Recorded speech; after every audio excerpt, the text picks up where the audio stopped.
the session is getting recorded. Good. Thank you so much, guys. Again, we had an amazing session last week, and thank you so much for your feedback. It was overwhelming. And there were some suggestions also. Again, that's the way we do it. We iterate, we improve, and let's go where we can. Pleasure having Zubin on the call as a guest speaker. He was very kind to share what he has learned over his years, extensive research, and it's a pleasure having him as a guest speaker. We have folks across the globe, right from Mo and his team in ECB to Australia, New South Wales, and I think folks from Cricket Australia is joining soon right now. We have obviously a lot of folks from India. The whole idea of this is to, during this lockdown time especially, and hopefully later on, discuss things which we have learned over the years, and also try and apply with what's happening around the globe. Can we still apply some of those aspects which we have learned from each other moving forward? Yeah, Sharath, can we move to the next slide, please? So the agenda is nothing, 3 minutes introduction. Then we go into discussion with Zubin and an interactive Q&A. One thing I can promise with Zubin is that he has some amazing thoughts, interesting thoughts. People sometimes would be taken aback.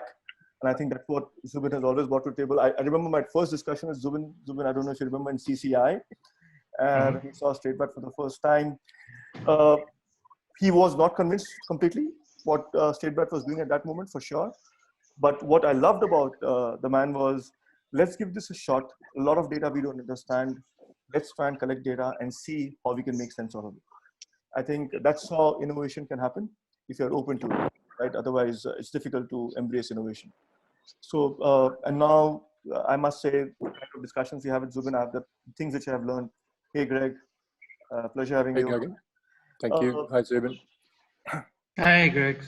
So I think the things which we have learned along with Zubin, the way he has pushed us in our frontiers, some amazing use cases has come, one of which Zubin will present. And then it's a Q&A. So this discussion is, Zubin has said that let's make it as interactive as possible. So if you have some things, please do. Next slide, please. Thank you, Sharath. As I promised, every time there will be one fact backed by data. In every of this session, backed by str8bat data. Just to give you something which we always know, but we are not putting a number to it. Right-handed batters across the globe, elite right-handed, has 24% higher swing speed and 5% better timing when they're playing forward rather than playing from the crease, when they're caught around the crease.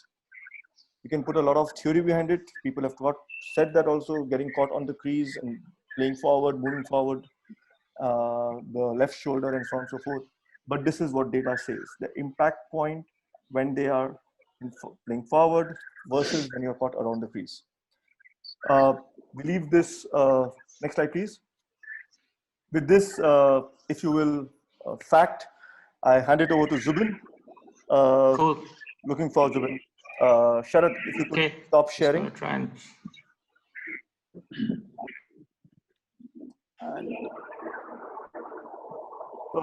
Just playing a role of a moderator, guys. If you have questions, unmute yourself. Otherwise, you can mute yourself because they will be back. Can you see the screen? Yeah. Yeah. Oh, sorry. Hang on. Yeah. Okay. Can you see the screen? Yeah. Yes. Okay. Cool. I can't connect to the Wi-Fi network. Okay, you might want to check the connection settings in the Google Home app. Guys, you can go on mute. Google's just playing up on me. Oh, that's you only. I know that was me. Sorry. Okay. Any guesses? This has happened in some city in the world that has contributed this world game. Any guesses, guys?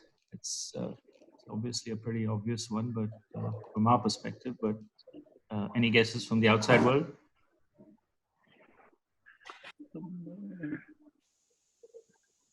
Okay, so this is Bombay Cricket and Mumbai Cricket's contribution to the Test arena, and it's just to sort of take you through why this happened. And it can't be a coincidence that 80,000 runs have been contributed to Test cricket from an area that was, I don't know, 5 miles wide and probably secluded to 5 or 6 cricket clubs. Obviously, one of the keys to that whole equation were the great teachers we had. And I just very quickly would appreciate if some of those guys who have experienced some of these great teachers just put in a quick word of what came across from those teachers. I don't know, Amol, if you want to talk about Acharya. Zubin, before that, can Very you put quickly. that in the slideshow mode, please, Zubin? So that, Sorry, you know, what? the slideshow mode right now. You can. I see what you mean. Okay, got it. Yeah, Thank you. Cool. Amol, you there? Sorry, is Amol there? Hello? Yeah, he's muted. I just lost you. Oh, did I mute? How did it mute? That's it. Sorry. Yeah, okay. I'm there, Zubin. Yeah, okay, cool. Can you hear me now? Can you hear me now? Yeah. Yeah. Do you want me to chip in now about Acharya, sir? Yeah, please. Well, I mean, it was a different era when we were growing up in Mumbai. It was 1980s, pre-internet era, and I think his word was the final word at that time at Shivaji Park. Just due to sheer respect for him, there was immense trust in what he was saying, and just respected the knowledge that he was passing on to his pupils. And I think two things which stood out for me about Acharya sir was, one was there was a method to his coaching, and that included the natural way of coaching as well, or encouraging the natural way to play cricket.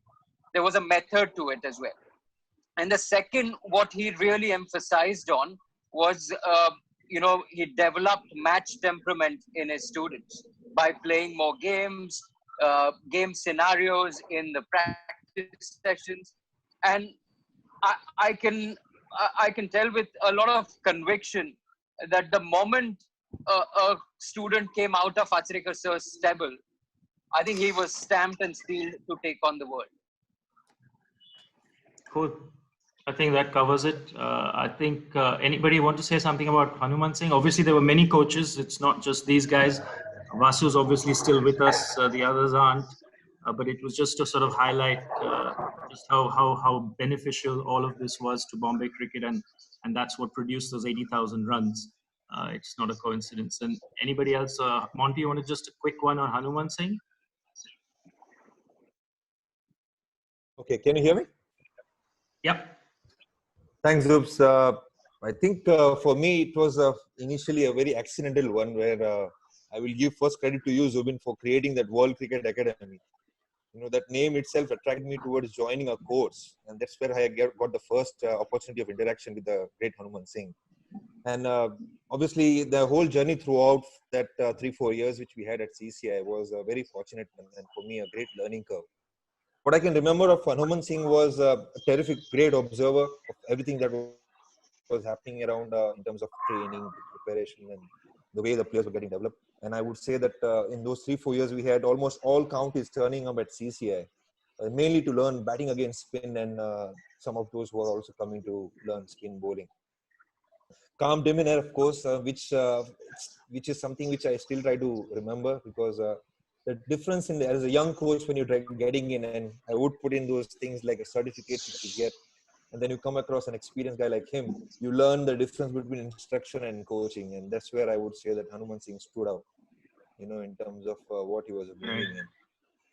One message which strongly he kept on giving, and there were instances where we would try to bring in our copybook stuff, we would try to compare our technical stuff and throw in our intelligence, but Hanuman Singh would nicely pause over there and tell Monty, read the mind and feel the game.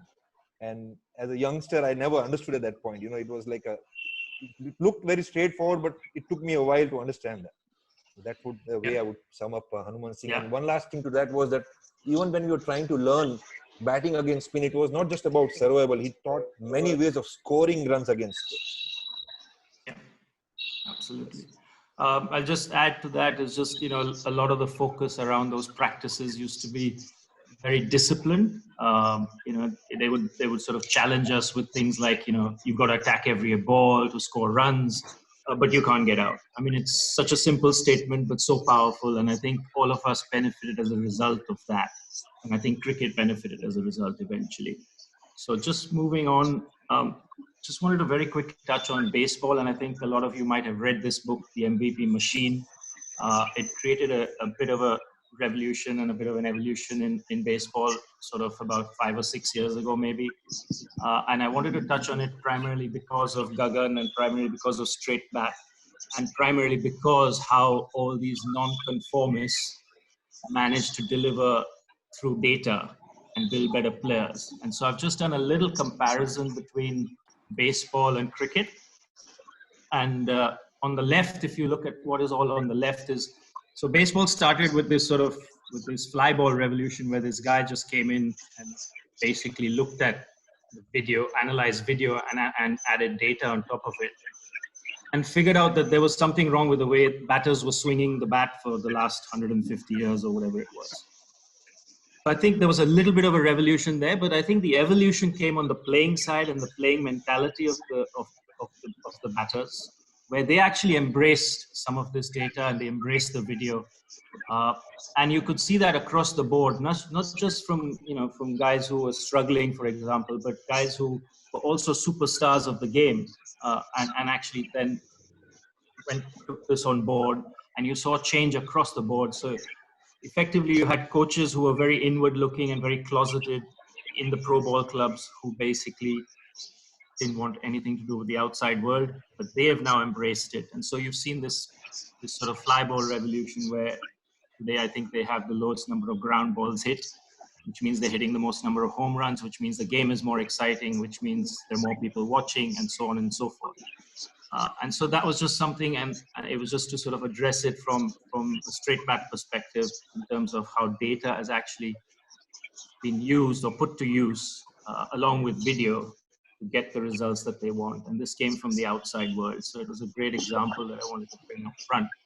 Obviously, cricket's on the right, and that's what we hope and pray that cricket goes in some direction that is similar. And you can sort of look at some of the stuff on the right-hand side, which basically we will discuss as this presentation goes on. I don't want to sort of put a knocker on it right now, but let's discuss some of this stuff on the right-hand side in terms of sort of let's just take cricket. I think we're doing some phenomenal work in terms of video analysis, and I think our diagnostics are excellent. I think we've got some great coaches. A lot of them are on this forum right now, but I think that we can get better. I think that the solutions that we offer, I think sometimes we're too hasty in judging and presetting our solutions. It's just the way cricket has been, over 100 years. We've sort of had to play straight or the heads falling or pretty basic stuff like that. That's always come through. And we want to sort of, through this presentation, discuss some of those situations where we ourselves as coaches have preset the solution before understanding all the implications that a solution possesses. So we would like, obviously, cricket to go in that direction and sort of, obviously, eventually embracing change and linking data and video and understanding what in-career development actually means and how much you can get better. So in simple terms, it's taking somebody with a 35 average and moving them to a 50, which a lot of players are at today playing test cricket from most countries. So the idea is to move the needle. Why can't somebody average 75?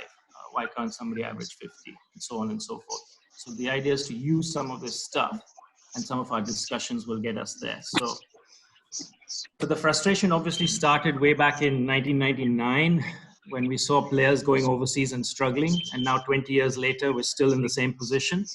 That sort of disheartens me in some way. Back in 99, that's, as Monty mentioned, that was one of the reasons why I'd set up the World Cricket Academy, because I saw this sort of struggle with players going overseas. That sort of led to sort of putting down in a marker to sort of say, what did we want to achieve? I mean, what do we want to, just to sort of highlight, this is just from a batting perspective, as that's what we're going to focus on today. But we just wanted to achieve this sort of, the art of playing all over the wicket, all over the ground rather. So it's quite simple in a sense that you want to play all around the wicket. You want to then sort of play, maximize your sort of potential per ball. So that's moving from the art of playing 360. We're now moving to the T20 era, where we want to sort of focus on maximizing the runs per ball. And eventually we want, all skill to develop in all environments.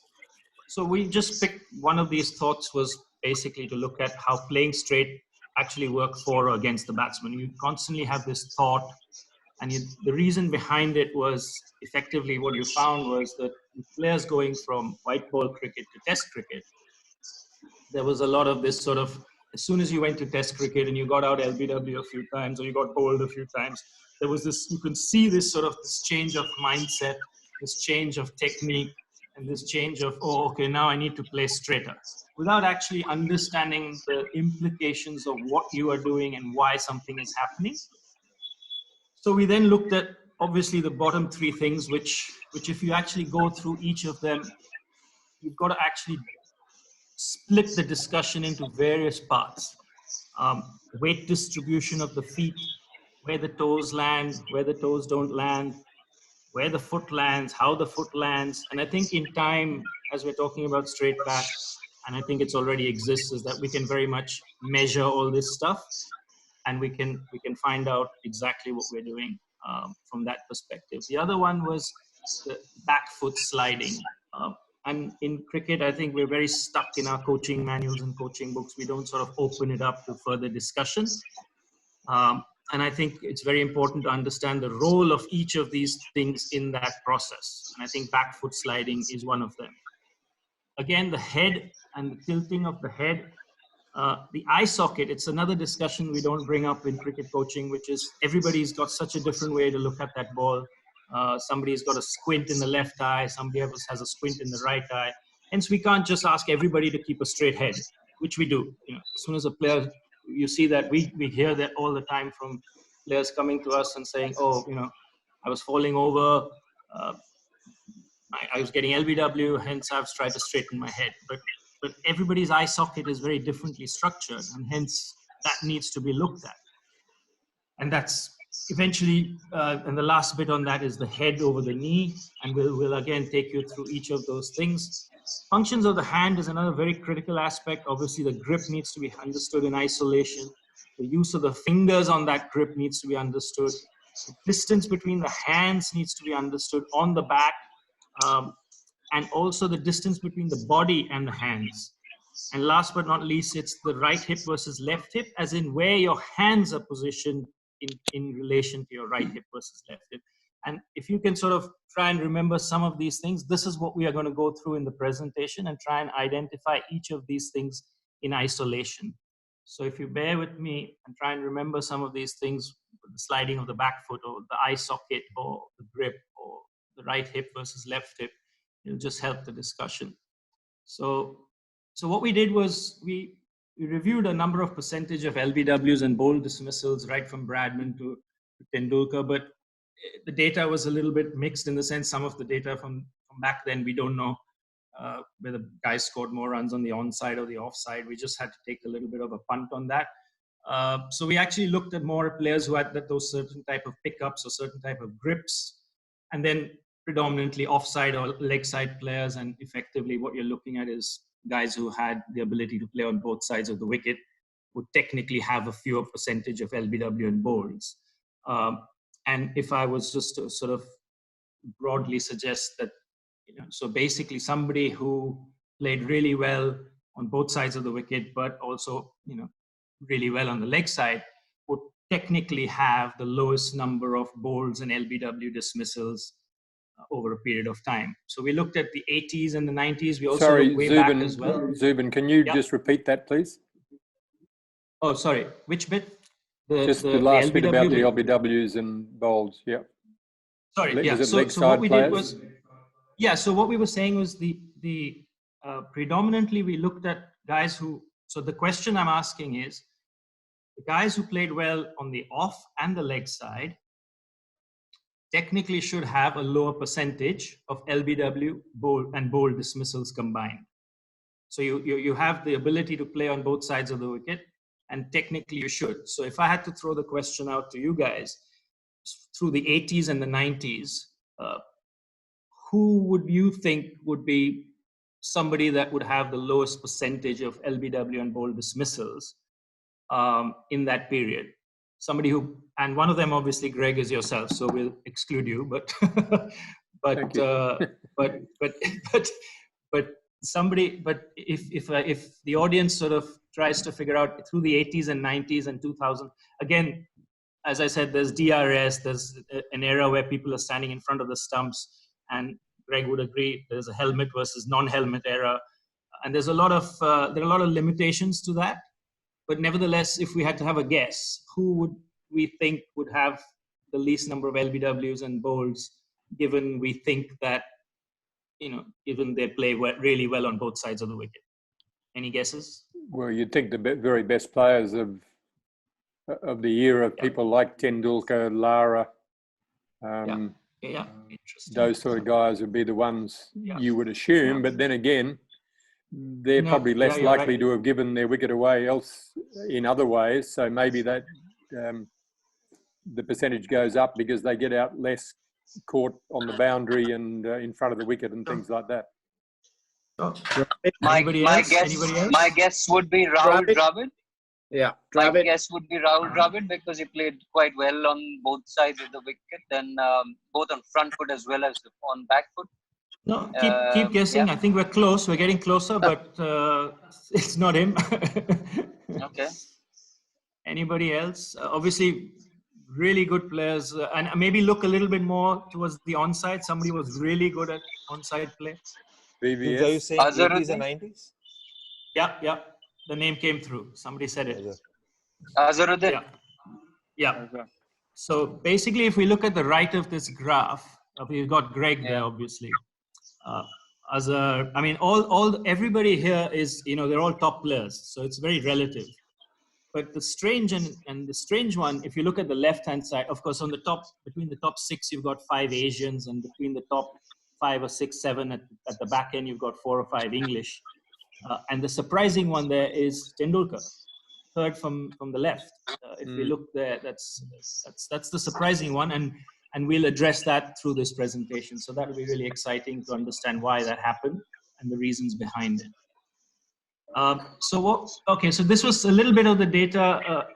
This is the interesting one. Some fun facts here. Graham Pollock played 41 innings and was never out LBW, which is just astounding. And again, we'll be able to see why. In South Africa. It's a bit rude, Greg, but nevertheless,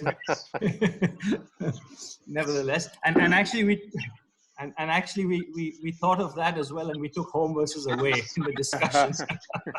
but nevertheless, and of course you can see the numbers. No, of course. And of course, you can see the numbers here. They reflect it. I mean, Bradman was only out LBW 6 times, Sobers 15 times. And what they did, obviously, in that era was stand, well outside leg stump. And their heads were all on the stump. And we've got some photos for you to look at. So that'll be really interesting.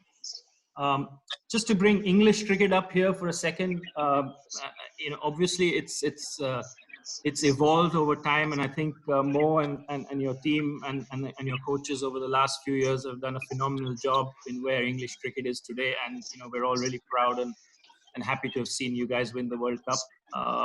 So that was really nice from our perspective. But if you just look at these numbers here, I think they tell a story. Your Strauss, Cooks, Bells, Peterson, Root have pretty much enjoyed far more success than the predecessors of Gooch, Gatting, Hussain, and Atherton. And you can see the differences in the numbers. But actually, interestingly, to try and find an English batsman who averaged 50, we've got to go back way, way, way back in time to Barrington, Compton, Hammond, Hobbs, Hutton, and Sutcliffe. So I think you've got some interesting challenges ahead to get some of these guys. And we have no doubt that you have some players who will definitely go on to average 50. And obviously you've got people like Ben Stokes now who are in the 35s, and there's no reason why he can't go to 50. Obviously there's a methodology there that he needs to follow. And I think the coaching staff would have that in place, I'm sure, for him to get there. In the same light, if we just very quickly looked at Australia, and you can see why they dominated it through so many periods of play. You know, obviously Greg's up there with his 27%, but you've got a whole bunch of them, and almost all of them averaging 50. And we obviously don't discount the bowling contributions of Vaughan and McGrath through that era, but it's pretty obvious why they've dominated world cricket. And so congratulations to them for all the work that Greg and others have put in to get to that stage. And so let's now sort of look at that sort of the head, eyes, feet, and the bat position discussion as we're moving along. So here we've got, if we just look at the top here, we've got Shane Watson with his very tilted head and leaning across. And then, so the good ones are the ones above, and the bad ones are the ones below. So if we very quickly look at his tilted head here, look at him straightening his head here. Look at his lovely wide bat position here. Look at his bat position there. Look at this position with his wide back lift and tilted head and fallen over versus this here, where he's all straightened up. And then finally look at that here with that sort of right shoulder completely coming across and hitting that ball bang in the middle of the bat for 4.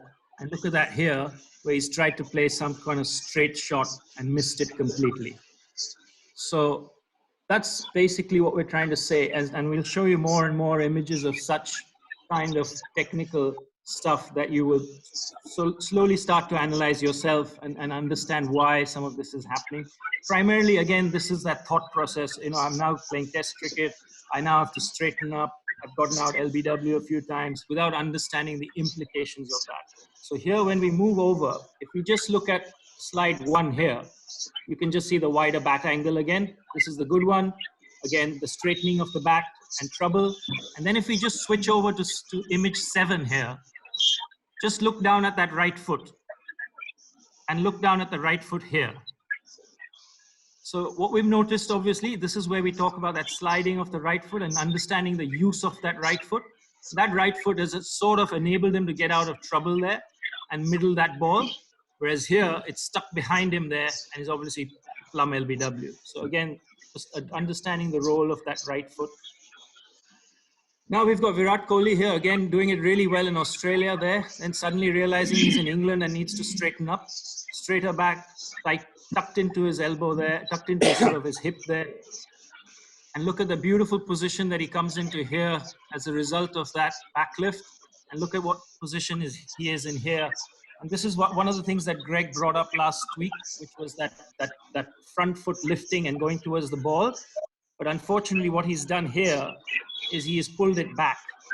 And when you pull that front foot back, when you first commit it forward and then you pull it back, the head goes back as well. When the head goes back and the ball still continues down the off stump line, you're further away from it. And all you're doing is poking out at it like this. So and over here, obviously you can see he's not pushed the leg back at all. Here he's pulled the leg back. Here he's got it right there. He's pulled it there. And he's been able to middle that ball. Again, look at the beautiful back lift here. And look at what he's done here. Now this position, this number 4 position, if you can just remember this sort of elbow going towards mid-on, mid-wicket, and this position. There is another batsman who's done exactly this, who's coming up in the next few slides. I just want you to remember this position. Same thing here. If you just go to image 4, look at that bat. It's got a bit of room there. He's tried to straighten it up here and has struggled. He's missed this ball. He's hit this for 4. And then if you just go to this image 4, this is what that Kohli image was showing.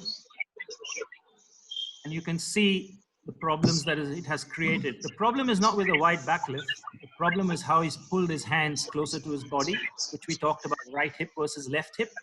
His hand here is more on his right hip, towards his right hip. Whereas if you look at the really good one here, his hands have been pushed back towards his, sorry, the left hip I meant down, and this one towards his right hip.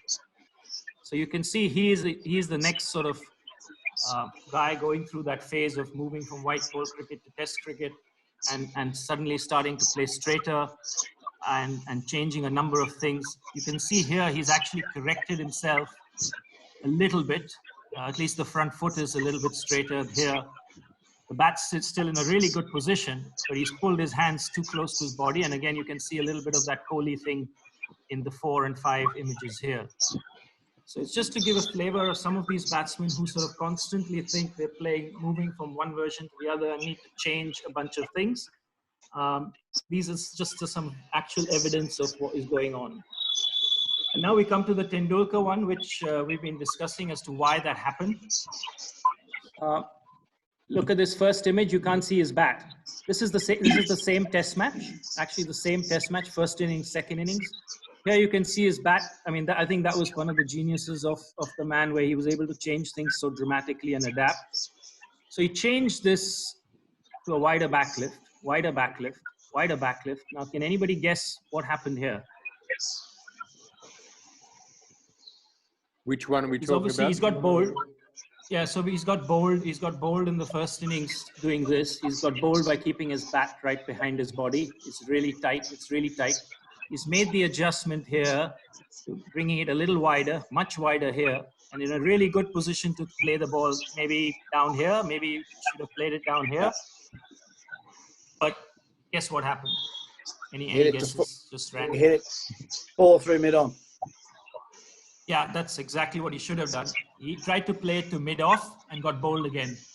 So let's look at why some of this has happened.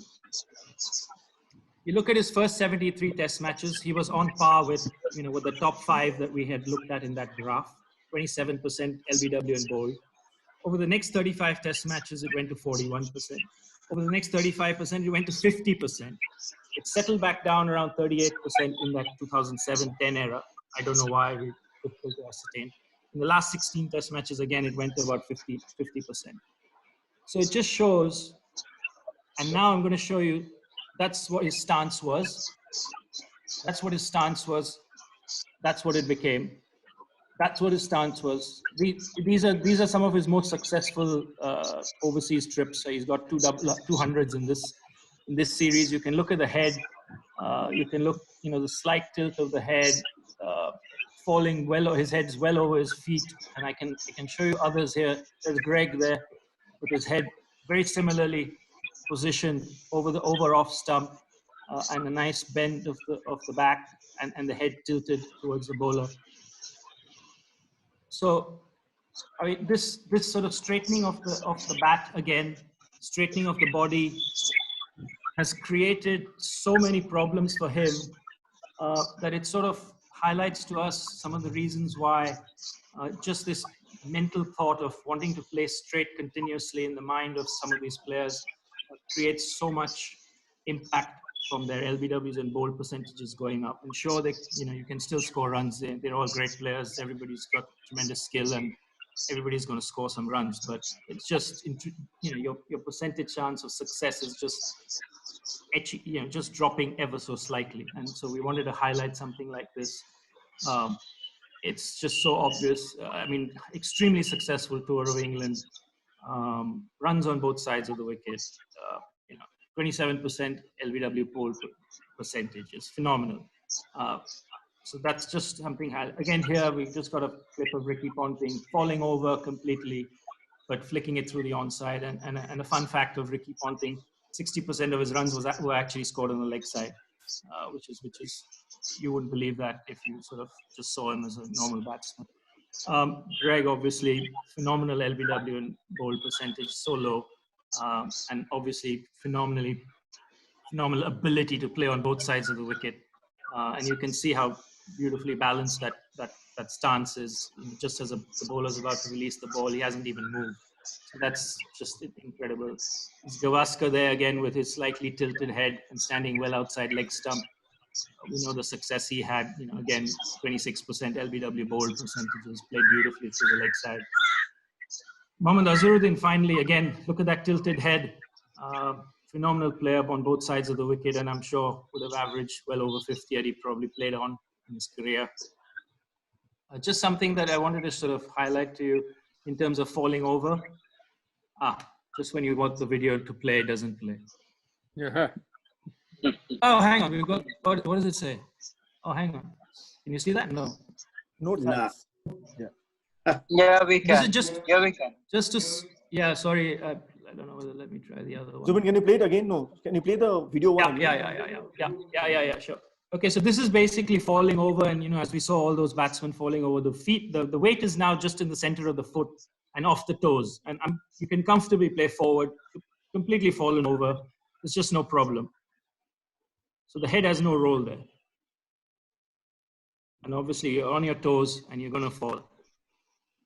And this one just highlights, the toes are up in the air and the balance is all in the center of the foot.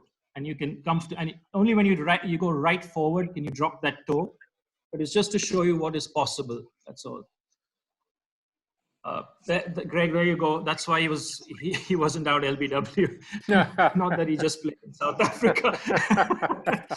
So that's Graham Pollock. It's pretty obvious why he didn't get out LBW, and I don't know why. And actually, if we go back to some of these English guys, and their scoring rate and their 50 averages, but all stood well outside leg stump.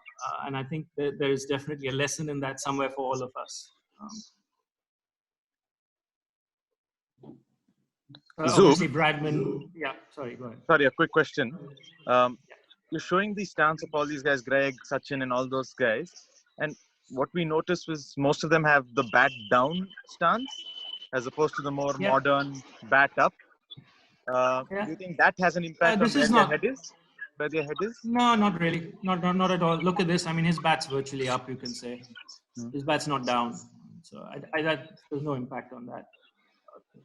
Just going on, sorry, because I know the time we're, but so Bradman, obviously phenomenal stance and standing outside leg stump, beautiful head position, sobers again, and so what we sort of highlighted there was effectively the opportunity to understand falling of the head better, and the opportunity to understand the back foot, the opportunity to understand the eye socket, the opportunity to understand what playing on both sides of the wicket means and how that impacts LBW's bowls and so on and so forth. And the thought process that most of these batsmen come up with, which is, I'm moving to a different form of the game. I need to do something to play straighter. And as soon as they try and play straighter, they're all caught up in some problem.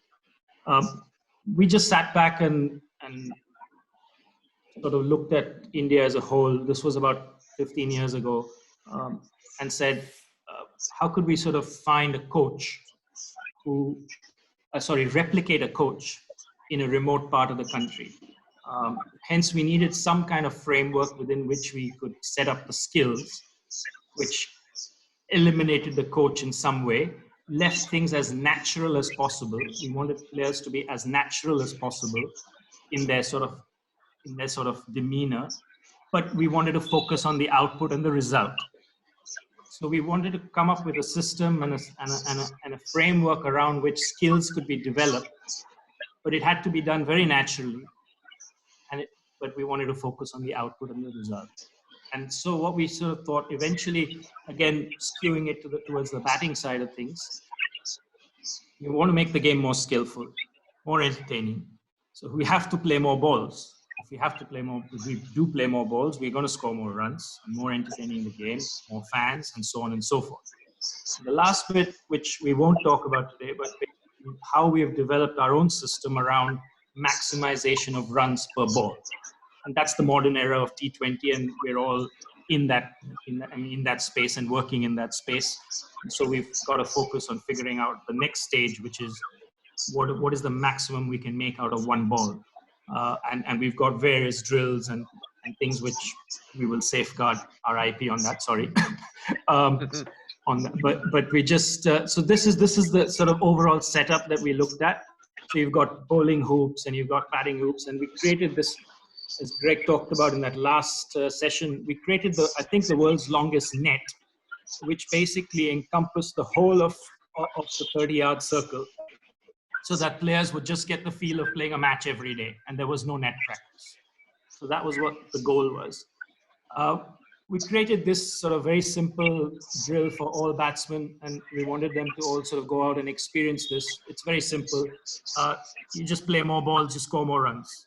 Hopefully the game gets a little bit more entertaining. Hopefully we bring in some more fans. So most of our net sessions, we prefer batsmen go in and bat to this kind of setup so that they're developing that level of skill. This is something we came up with, which was sort of to address a number of things that we thought from a teaching perspective we wanted to cover. Obviously, feet and balance, alignment was another one, head over the front knee. So there was a very interesting discussion here about this head over the front knee, which I only realized when a parent came to me and said, look, I don't know why my son plays so well through the onside. I never could do that. And you're talking about pretty ordinary players here. And that's when it struck me how important it was from this drill to ensure that the head was over the front knee. And just by being in this grid, you manage to get your head over the front knee, as Sid has done here. And maybe Sid can very quickly tell us Sid, you've used this quite a bit with young children. Any benefits of you? I mean, what have you seen? Anything that you can highlight for us? Is he there? He's not there. So, just going on, there's a grip. When you're in this position, it's so easy to check so many things. Yeah, sure. Go ahead. Yeah, so the big challenge was the points which you just mentioned with young kids was balance, alignment, watching the ball. It was also about transferring weight when they were playing. It was the contact point, and it was that sort of clash between how much they understood and how much we would say and explain to them. It's with a tell and listening, questioning and all that. So one thing which I observed was they were listening, they were saying the right things, but their muscle memory was not developing when they were trying to play the front foot shot. This, which our equipment of the batting grid, absolutely changed the way the kids started to actually take control of their game. So we put it on, say, for 20 minutes, 30 minutes, and they'll bat on it, and they would understand how to transfer the weight. They understood where to meet the ball. And when we moved the grid away and made them play without the grid, what was interesting was those questions which we were asking, and they were giving good answers, but unable to replicate that, they then automatically started to take that responsibility. So they would say, I didn't watch the ball, I didn't get aligned to the ball, my head was not over the ball. So, the whole rocking movement, and so that was just, fascinating to see how that change happened. And, we've used it extensively with slim bats, tiny balls, with bowling machines, with throwdowns, and it's been a real game changer for me. Okay, cool. So the idea obviously is to just get more and more comfortable. We go to the golf course and all professionals use alignment rods, and it's just a rough indicator as to how we want to set up. And I think as you set up really well in this manner, it gives you the opportunity to sort of expand your game even more because you're so well balanced. And so this is just something that we came up with, which was really easy to do. And if you look at these cones here, these guys have got to drop that ball in that area. And if the ball goes further, they've used too much pressure in the hands. They get a feel for how much pressure to use while playing the ball. The angle of the bat is so important, especially while playing spin, and how you sort of pull the bat back with your bottom hand and push the bat with your top hand. And I think that enables the ball to drop really close to the body. So many such things that can be easy. Same with spin. We looked at spin and tried to figure out what are the 3 or 4 key things. And remember, what we're trying to do here is to try and figure it out for people living in these villages. So we work backwards from the villages right up to the pro game. So here, if you see very simply, even if you don't, there's a hoop here and there's another hoop here. And basically, the idea was to drop the ball through both of the hoops. And if you didn't actually use your body well enough, you're definitely not getting it through the second hoop. So the idea was, to use your body. Eventually, you want to spin it. All spinners want to spin it. And so we've created these 2 little hoops on either side here, So even if you don't have these fancy hoops, you just put a cone down, get the ball over the cone, spin it through there. Really simple drill. You learn how to flight the ball. You learn how to bowl accurately. You learn how to use your body. And this was a device that Monty developed for the spinners with a spring on it. So well done to you, Monty, for that.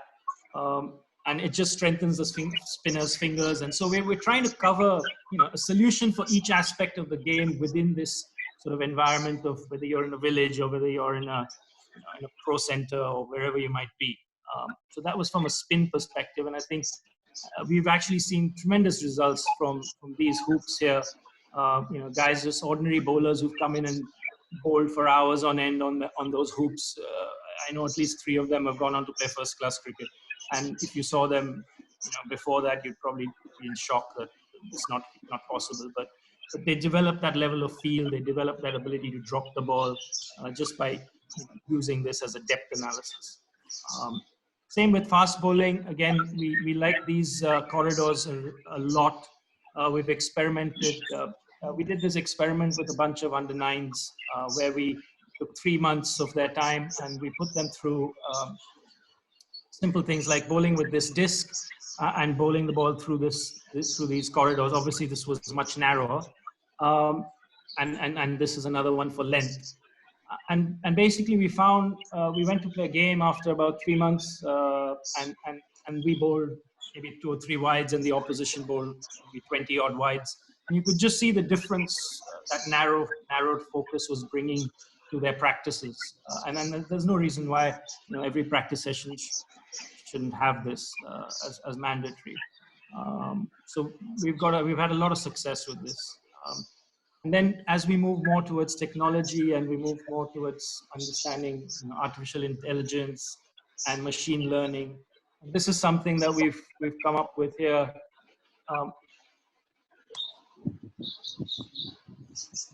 So he's following you can see it again. So eventually what we want to do with this device is we want to layer it with some level of artificial intelligence where it starts to move like a Virat Kohli and so on and so forth. So that's the next layer of how technology is going to come upon us. This takes us obviously straight to okay, this was something that somebody had asked a question of Greg, I think the last time, in terms of how do you lift that, how can you practice going to the ball and timing your movement. So this is a trapping drill, like a football drill effectively, where you trap the ball underneath you and the ball is thrown in different angles, like one here, one there, one there. And so the batsman has to try and go to the pitch of the ball, exactly what you would do in a match environment at the right time. You don't want to be too early, you don't want to be too late.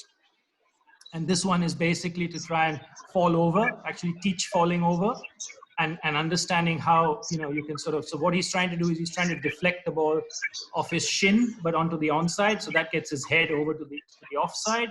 And eventually he'll drag that back foot forward ever so slightly as well, just to understand what is falling over. So this was a little bit from the last time's discussion. Again, we devised some of this stuff. So this is actually a shoe that helps batsmen understand how you don't fall over and what does it mean to keep your toes up in the air. So just a few little tricks here. There's a very heavy bat we use. We like to alternate between light and heavy all the time to get the batsmen used to improving their bat speed. Even if you don't have all the fancy mats and whatever, just a bit of string and a bit of chalk, and off you go and you can practice. And now coming to sort of how some of this has helped us through str8bat and Gagan, and of course we've got many more plans as to how we can overlay some of this technology into video, because it has to connect eventually if you want to make vast changes. This was a batsman who was, I think it's much easier to do it here. There was a batsman who was sort of, if you look here, this backlift, this was his backlift, left-hand bat from our team, whose sort of backlift was there. We made the change to this, and of course the data shows the difference right here. How his swing speed changed. So his bat angle over here is about 15, 16 degrees. His bat angle over here is about 30 degrees. And you can see the difference in swing speed. You can see the difference in impact speed. And the results are quite dramatic. And I think that over time we can measure everything. We should be able to measure everything. And instead of just us sitting here talking, we'll be obviously talking numbers and talking more data. And I think that's where the game is headed. I think we're sort of there. I mean, we want to overlay this with a lot more video, like real video of a real batsman hitting it over mid-off for 6, for example. We know it once we know exactly what the bat speed is required, or at least a framework of bat speed. We can then bring that into this discussion, and sort of, so when we're looking at video, we always have the data with us. So there has to be a marriage between both of them. And I think Gagan and ourselves, we're working towards that over the next, say, a year or so. We should be able to watch all our videos with this embedded into it, so we understand better what is bat speed for every shot that is played in the game. And this is just going back to some of Greg's stuff and leaving it with Greg. So I'm not going to go through this, but it basically Greg discussed failure. He discussed discovering your game and various other aspects. So you guys we'll send it to you. You can read it at your own time and whenever you want. And I'm pretty much done here. So just to sort of say, go have some fun and hopefully we take this game forward as we go along. Yeah. Thank you so much, Zub. Thank you. Really appreciate this. Very, very insightful. Guys, I would, we have good 15 minutes left. Request you have your questions, discussions, if not questions, point of views. This is to bring up any slide. Let me know. You can have a look at some slides if you want. Yeah, well done, Zubin. Very comprehensive and some really, really good material there. I'd like to just go back, if we can, to some of those stances with the bent back. Yeah. And somebody asked the question about what difference does it make, standing up straighter and so on, or holding the bat up more particularly. I think Sachin's a good example. Sachin had 3 stages in his career. Yes. The first stage was the you show that stance there. That was his most productive period in batting. Yeah. And then I don't know whether it was that he went to a heavier bat, and then he started to hold the bat up a little bit more. Then he went to a heavier bat again. I think it was more physical. I think with him it was more physical. He had some injuries. I think he had an elbow, correct. And back. elbow problem, and a back problem, was it? Yes, both. Yeah. It's a shame because, I mean, he was so hard to bowl to in that period, his first period. When you look at the video, he didn't move very far. He didn't get far in front of the crease, or he didn't get far behind the crease, but they just couldn't bowl to him. And he had shots all around the wicket. And you'll all remember some of his driving and the punch off the back foot. As he stood up more and held the bat up more, he lost the drive because it became more of a pushing action. He lost the ability to punch off the back foot, and he lost the square cut. And my theory on it is that the more he held the bat up, the more the bottom hand became the leading hand, and he lost a lot of the ability to. He lost his top hand, gave way completely, Greg. When his elbow went, his top hand grip, he actually changed his entire top hand grip from around the handle to behind the handle. It's actually a miracle that he could even bat. Just the genius of the man that he kept batting. And that's incredible. The thing. I mean, we have no idea, and you probably have more idea than most, but just how much physical problems he had. But he managed to make runs despite the fact that he'd obviously had to change his method very considerably. Go to the Graham Pollock or any of the other players. That stance there. I mean, there's a photograph I had in a collection at some point. I'm trying to retrieve some data from an old hard drive, but it was a perfect photograph of Steve Waugh in his stance, just with the bat tapping stance. Yes, the bend in the back there is a really important part of the stance. It becomes a power position, because as you pointed out in your pictures with the how the feet work, this stance forces you to have the weight over the balls of your feet. And you're in a terrific position to be able to move quickly forward or back. And I think with the heavier bats, and the other interesting thing, I have a theory that when helmets came in, it stopped people standing like that because the helmet is so heavy. And it's so hard with the weight of the helmet to hold that position for too long. Yeah, but it's a very powerful somebody else. I've got a. I've just was curious to know, and it's a beautiful presentation, Zubin. The yesteryear players. I mean, if you notice in that presentation, somebody like Azharuddin or Gavaskar or even Greg Chappell, for that matter, and Sachin to an extent, they all had that head tilted towards the offside. Now, there are only two modern day players who come to my mind who have got that kind of a sort of a head position. One is Joe Root. Sometimes he has that kind of a head position, and Josh Butler. Do you think that is recommended? Because sometimes in modern day coaching, we always say that you do need to have a two-eyed stance. It's just a curious mind. As I said, going back to that discussion around the eye socket. And I think you can look at this one.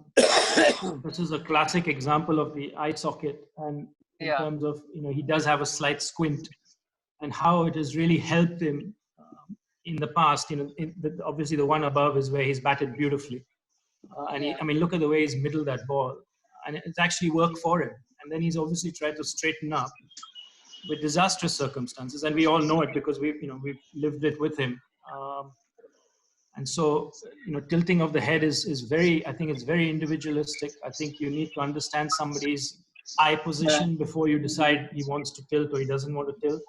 And I think there'll be many batsmen who will tilt and are perfectly aligned. And some, it depends. Literally, I've seen some people who have got a squint in the left eye, and the left eye is looking, towards the left. And then the right eye is actually tucked in inwards. I think even Ricky Ponting has a slight something in the right eye, slightly.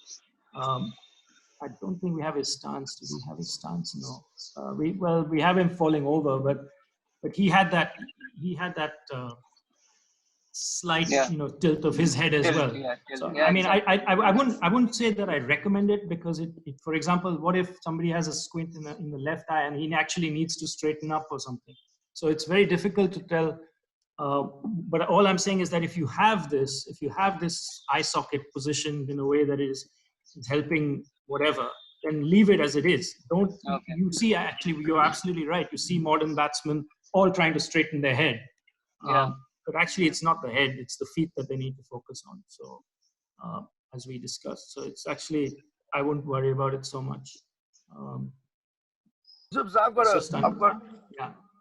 I've got a question that, when you showed all those pictures, the stance of Greg and Sachin and Azharuddin and all these guys, the one notable thing for me is everyone's standing almost on the leg stump. But nowadays, with coaching and especially the theory that the ball swinging, everyone seems to move to the offside. And I have a feeling that because they're moving to the offside, for them from there to then have a lunge, they're having to straighten up because they're already on the off stump. And that's sort of something which is happening with coaches. You're playing down the wrong line. line. I mean, if you're standing on off stump and then bending over and coming forward, you're playing balls that are, a foot, 2 feet outside off stump, and completely misaligned. You just have to see the results, right? I mean, look at the results that are coming from guys who have stood on leg stump, and look at the results coming from the rest of the gang. Steve Smith does it very successfully, but then he plays on both sides of the wicket, and according to whatever we're studying here, that's very orthodox, because what we're saying is let's play the angle of the ball and not straight. And that's basically what we're sort of talking about. Let's play the angle of the ball. It's far more important. Hi, just wanted to make this point clear if you can. Hi, I'm Binod here from Nepal actually. Just wanted to be more clear on this, the whole falling over thing. I've noticed even the bowlers, is it more important that the timing of let's say for a fast bowler, the timing of release, and even for the batters, the timing of impact where the batter is trying to meet the ball is more important rather than looking into his falling over thing or the slide of the leg as well? Yeah, absolutely. I mean, timing of your movement is critical, and I think it can be practiced as I'm showing right here. You can practice the timing of your movement, and as you get, you know, the same ball that is thrown, kids can learn this. I mean, it's just timing of the movement is you just learn it. I mean, you can teach it. Obviously, as you become senior, and it becomes a habit. But it's you just need to time your movement to the arriving ball, and this is how you do it. Yeah, absolutely. Because following the career of some of the greatest batsmen of our era, that this is what my understanding has been, that when the reflexes are better, be it Pontings or Tendulkar and all these players, when the reflexes are better, they're able to handle that falling of head and all these things far better than later stages of their career. Be it Tendulkar or a Ponting, when the reflexes are a little slower, they struggled with that falling of head technique, and when the reflexes were better, they were able to have that slight bit of more time to handle that ball hitting the pad. Is there something to do with it? Sorry, I don't understand the question, but I think it's possible that, you know, with your reflexes slowing down, you might avoid certain shots or certain things like that. That's probable, yes. Thank you. I think Zubin. Sorry, Zubin. I've just got a question. Well, firstly, Zubin, thank you for the presentation. Really thought-provoking, particularly the stuff around head position and some of the conventions that we have around whether that's an issue or whether it isn't. So I think I've really enjoyed thinking about that. I've got a question that's a bit more philosophical for you, Zubin, and your Indian counterparts, but also the likes of Greg and Troy and the Australian guys. So one of the first things you guys talked about around the Mumbai environment, and having been to Mumbai several times and observed in fascination at the Maidan and everything you see there, somebody mentioned the point around coaching versus instruction. And if I talk about English coaching evolution, it's a bit of a generalization, but I think we've evolved from probably 20 years ago, having a very textbook type coaching approach, probably very dictatorial, instructional, to more recently swinging probably to the other extreme of a bit more exploratory, letting players figure out things out for themselves, maybe a bit more constraints-based type practice like some of the drills you showed. But I wonder whether we've swung from one extreme to another, and actually the answer is somewhere in the middle and doing the right thing for each player. But anyway, that aside and my view aside, I'm really interested in your view from an Indian coaching perspective, also an Aussie view, because having been to the Maidan and seen Indian coaching, my view of it is that there's some very skillful instruction that takes place. And Greg talked last week around simple instruction and lots of gameplay, and that being a nice combination. I want to hear what people think around that, because I think we've lost the art of instruction a little bit, because I always look at your players who come through with fantastic mechanics, and some of ours don't necessarily have those mechanics. Yeah, exactly. So I think obviously there's a balance, but what I'd like to say is a few things on this subject, because I think you have to sort of look at elite cricket versus, you know, the majority and so on and so forth. So there is a slight difference. But what happens is, let's take the Tendulkar example, right? Now, the Tendulkar example, from a cricket development perspective, is actually the worst example that Mumbai cricket could get, in a sense. Because, for example, you have Tendulkar, who was at 13 or 14, you know, equipped to play a bunch of matches. But then you have equally a number of guys who have not evolved to that stage at that moment. And they need something quite different. And so it actually is, it's a very different way of looking at. So everybody says, oh, you just go and play matches. No, it's not just go and play matches and discover yourself. And that is great for say guys who have, you know, got the ability of a Greg. But what happens to the guy who is, you know, still going to play Test cricket, but is, you know, it's like a 40 average player, but, you know, plugs his way in Test cricket. He doesn't necessarily have that skill at that stage. So he actually needs a level of instruction in terms of his foundation and his basics. And I think that has been the strength of Bombay or Mumbai cricket. Has been, even though you see what you see in the Maidan is organized chaos, it is organized chaos. It's not just chaos, because if you just leave it completely without touching it, without any framework, without any system, then you get complete incoherence. And I think that's where I think cricket is heading a little bit, with this sort of express yourself mentality. I think it's going way too far, and I think it's almost like a case of the coaches don't want to say and the players don't want to hear, or the players don't want to ask and the coaches don't want to say. And you're getting to this stage where we are in that stage right now. And so that's very dangerous for the game of cricket. And I think we need to have that balance of going from, I mean, let's go back again. If we have a level of foundation, and if we have a level of skills that certain players have, or as they, I think the baseball guys just call it better batting behavior. And I think if you have better batting behavior right at the grassroots, you will see the game being constantly being pushed forward. But if we just leave it just as it is, I think you will get complete incoherence. And I think the results prove it. One, the game hasn't progressed across the world. Home and away test matches sometimes can be very skewed. You're seeing it. That's the result of what you're leaving untouched at the foundation. And I think what Bombay cricket benefited from all those years was an unbelievably strong foundation. Even though you saw chaos, but that was organized chaos, because behind all of that were these great teachers. And behind all of that was basically just 4 or 5 clubs in a radius of 5 or 6 miles that produced all this stuff. And it's not possible to produce 80,000 runs just from having chaos out there. That's not possible. It's come from an organized chaos. It's come from organized chaos. And that organized chaos came from a very strict foundation and a very strict basic discipline around the basics of the game. And that's how I think that success of Mumbai came from. And I think we definitely need a balance. And Greg has talked about the balance that we need. But I think at the moment, we're going too far away from it. And this express yourself nonsense and finding yourself. Yeah, I mean, find yourself by all means. But when we have the technology, when we have the information, when we have the knowledge base, why are players suffering for 6 months? Why does a player have to suffer getting back into form for 6 months when you can find a solution that much quicker because of technology, because of data, and so on and so forth?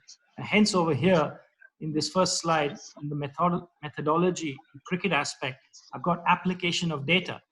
Because we have the data, we're just not able to apply it, whether it was the bowling side or whether it's with the batting side.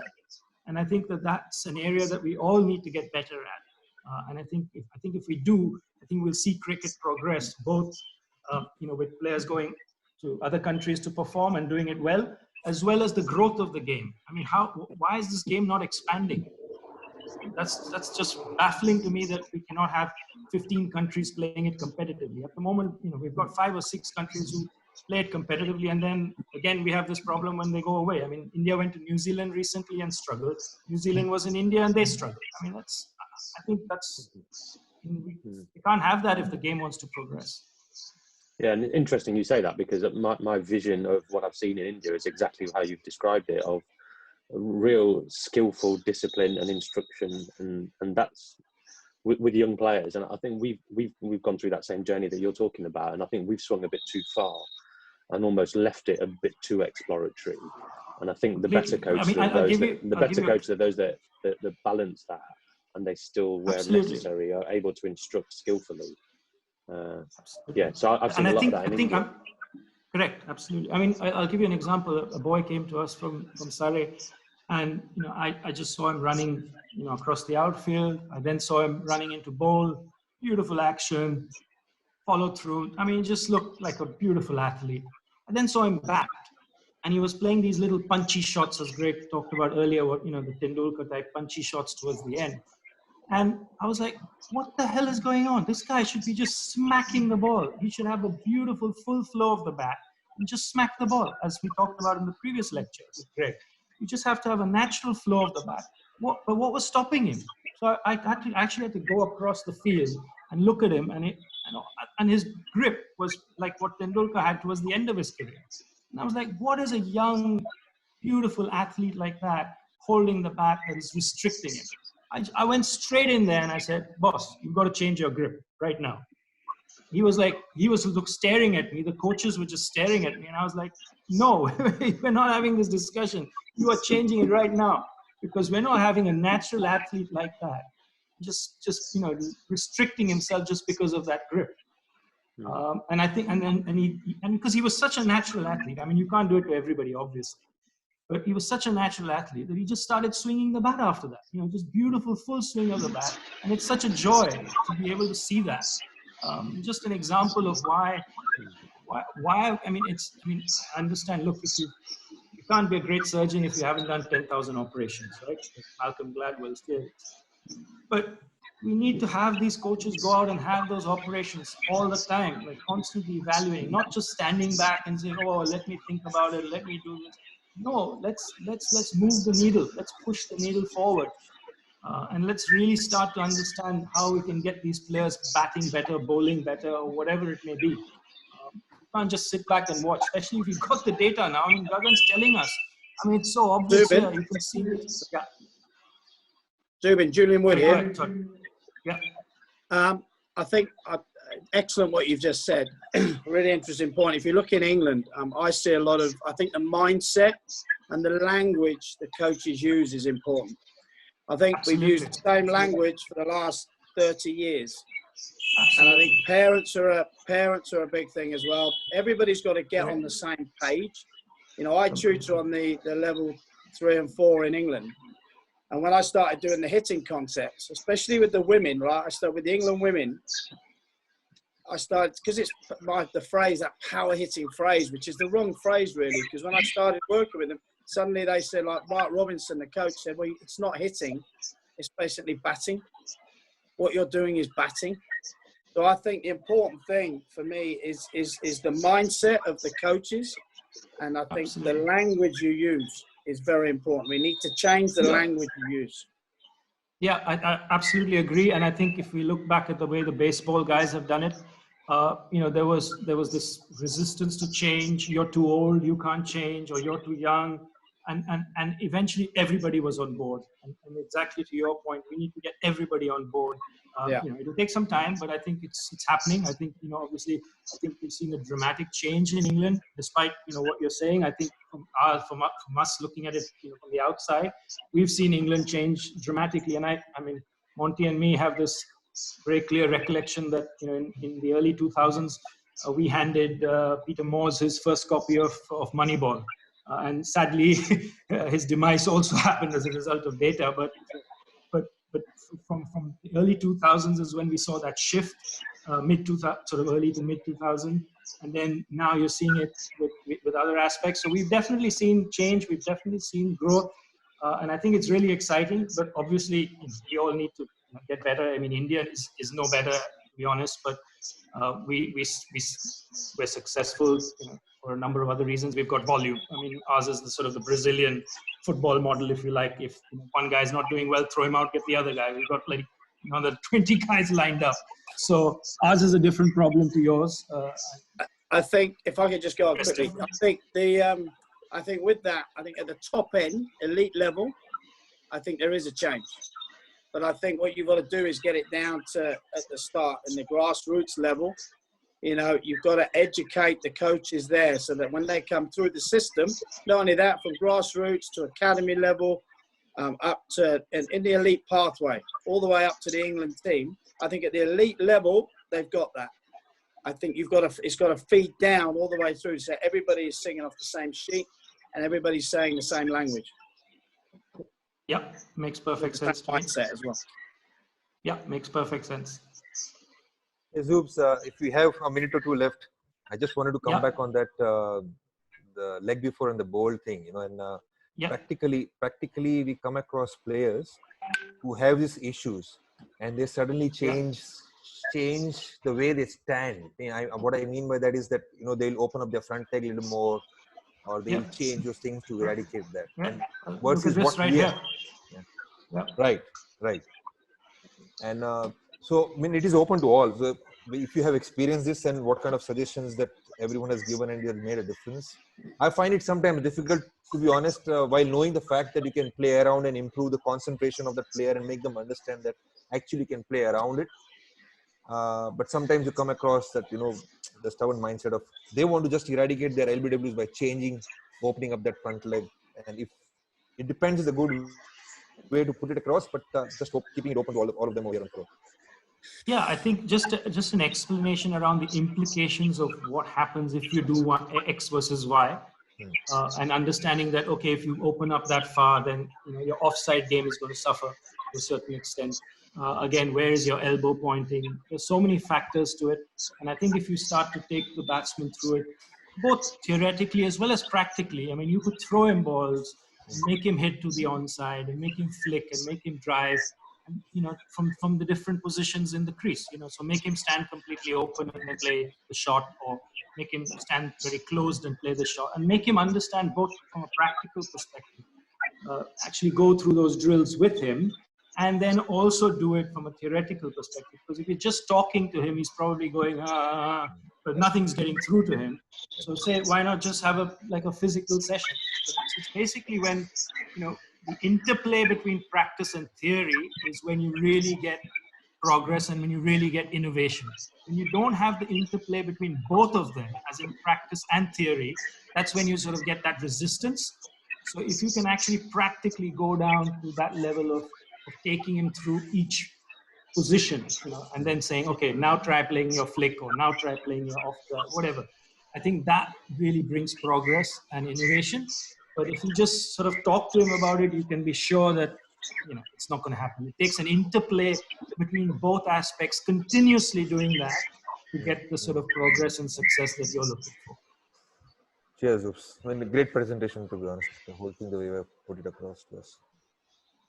Thank you. A quick time check. I know the discussion really can go on. It's 1 hour 10 minutes now. Is there any one last thought, and and then a quick wrap up? Very good, Zubin. Amazing, Zubs. Really good. Enjoyed the discussion. Yes, absolutely. Awesome. Guys, quick one. Do us a favor. Do drop in your thoughts, your feedback onto the chat window. If there's any suggestion, please feel free to add. One last thought, two last thoughts rather. I have come from a corporate background. I've always believed what you cannot measure, you cannot improve. I'm very, very glad to see somebody like Zubs talk about that in his own language. What you see, what you measure, what you improve, you give a feedback, you improve. I really believe that's a cycle in every phase of whatever you do in life. And it's great that sports and cricket is actually imbibing that. Last bit, guys, this forum is all about connecting some of the fine minds in the game of cricket. Have suggestions on what all we can engage on. I have few thoughts, some of which I have discussed with some of you individually. Bring it so that this platform can become a very engaging, not only best practice sharing, but also what do we do in future? What does this scenario which has come on us means to us in cricket? There are lots of things which we can discuss, right? Do ping in, do drop in. We can create this platform. Right now, it's a bit unstructured. That's the way I like it, because that's the way you can get it going fast.